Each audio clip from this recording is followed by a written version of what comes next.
What's up mga kaburda? Andin ako ngayong agang-agang naglalakad din sa may paradahan ng Toda. Tapos bigla akong nakita aring sina ate at kuya na magtitinda.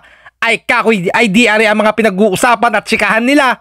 Ay di ako'y nakimarites na at sinabayan na sila. Ay pare, ano daw oras na?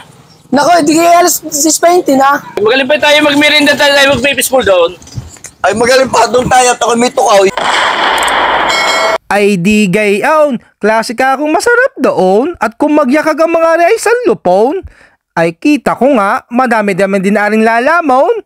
Ay bakit nga hindi, ay napakasarap naman nga ng mga galing meriendahin.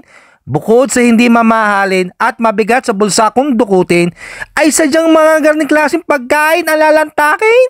Ay ako nga pag garne, bukod sa palamig, ay pati suka ay ginagawa kong pang inumin at higupin. Ay kayo gayon din. Tsaka ako'y lubos na nagtataka, bakit nga mga garne ay mas lalong sumasarap pag di mo mismo susundutin at iyong kakainin.